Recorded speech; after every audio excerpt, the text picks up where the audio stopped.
Christmas celebrates a birth, and Easter looks back on a death.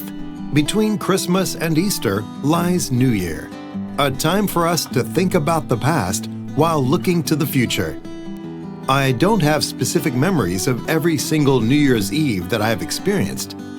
Many of my memories have blended into each other and are difficult to untangle. But some of them stand out as extraordinary, and the following are a few that I treasure in particular.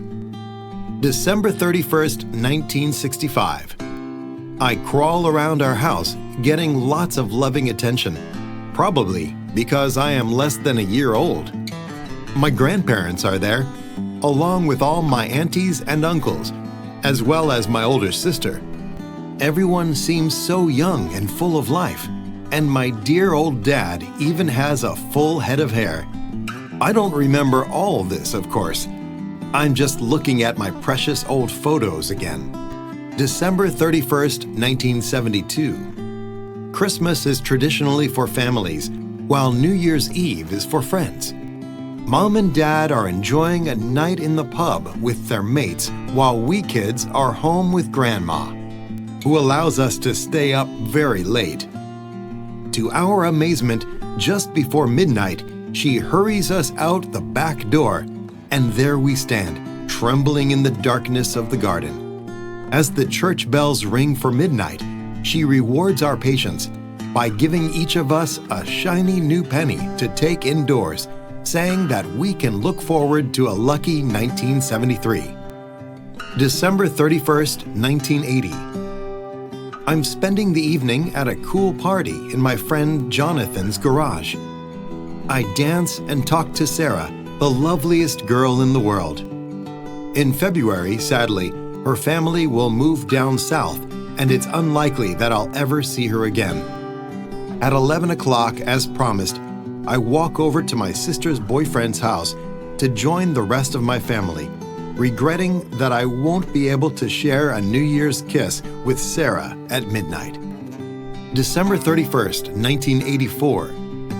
With friends in my dad's car on the way to a nightclub, I have a narrow escape as I am pulled over by a police officer for exceeding the speed limit. When he asks if I have had a drink like many on New Year's Eve, I reply, "Of course not. I'm young, but I'm not that stupid." He tells me to drive carefully and watch my speed. And to my relief, he lets me go with a warning.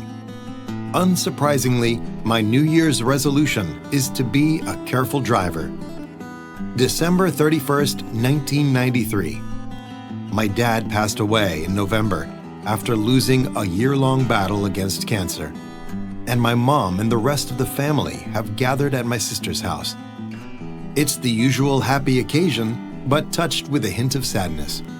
At 12 o'clock, we link arms, sing Auld Lang Syne, and think fondly of absent loved ones. Should old acquaintance be forgot and never brought to mind? Should old acquaintance be forgot and Auld Lang Syne? For Auld Lang Syne, my dear, for Auld Lang Syne. We'll take a cup of kindness yet for Auld Lang Syne. I catch my sister's eye, and we exchange sad smiles. My New Year's resolution is to think about my dad every day. December 31st, 1999. I watch the biggest party on earth unfold on television.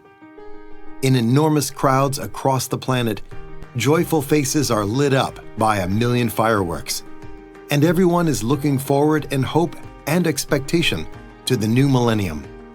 But the sleepy Japanese city I'm in is quiet. Before going to bed, I look in on my 2-year-old daughter. She's sleeping peacefully, and I kiss her forehead. December 31st, 2016. The family has gathered at my youngest brother's house. His baby boy crawls around the floor, getting lots of attention from aunties and uncles and cousins. One day, he'll see the photographs, and we'll all be looking so young. I wonder what he'll think. The Earth has completed another cycle around the sun, and we continue to mark the passing of time with our traditions, rituals, and numbers. We reflect on the past and look to the future. It's not a complex idea, but one with great significance for us all.